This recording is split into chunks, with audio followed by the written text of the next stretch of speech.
Hey everyone, it's time for a quick update this week. We've got some good stuff coming up. First up, Tabitha brings us an update from Missions Fest Vancouver. Second, you may have seen this article in the National Post. Mike has more on that. Third, can Christian doctors continue to practice without violating their consciences in Ontario? Andre has more. All right, first up, Missions Fest. Hi, Colin.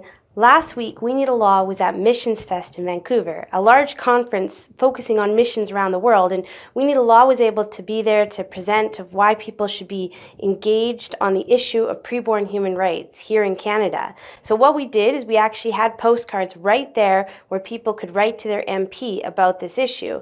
And it was a really good event because a lot of people there, they were pro-life, but they'd never really done anything on the political side of it. And we were able to help them do that first interaction right there at the table. We did over 200 postcards in the 2-day period. And it was a fantastic success from our perspective. Thanks, Colin.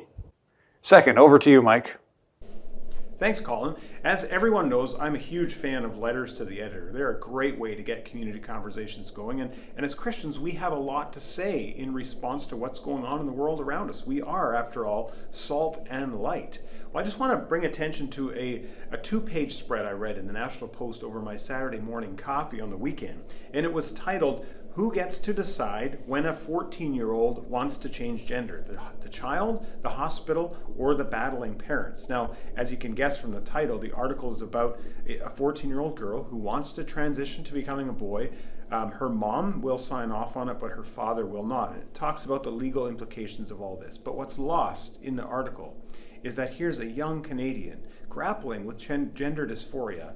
And the answer, the response from adults and physicians alike is to let this 14-year-old proceed with hormone therapy to change her gender, apparently, from a female to a male. Now, as Christians, we have a good response, and I want to encourage you all to go to ARPA Canada's website and look up information on transgenderism, and then write a letter to letters@nationalpost.com. We, as God's people, can respond and should respond to this kind of thing when we see it in the national media. Third, Andre, what's happening this week in the legal realm? Thanks for that, Colin. So on Monday and Tuesday of this week, in the Ontario Court of Appeal, doctors were fighting for their right to freedom of conscience. Unlike other provinces in this country where doctors are allowed to follow their conscience on medical issues and ethical issues, Ontario's College of Physicians and Surgeons forces their doctors to participate either by referral or by actually doing the procedure in controversial issues or procedures like abortion and euthanasia. So these doctors were fighting for the right to say no, and we definitely want them to have the right to say no. We want our doctors to be able to honor their conscience and their religious convictions. So this is an important case. It requires your prayer, and we await the decision from the court probably in March or April of this year. Stay tuned. As you can see, things are starting to pick up again in this new year. To keep up to date on what's going on, be sure to tune into Quick Updates again next Wednesday and every Wednesday. Thanks for watching, and we'll see you next week.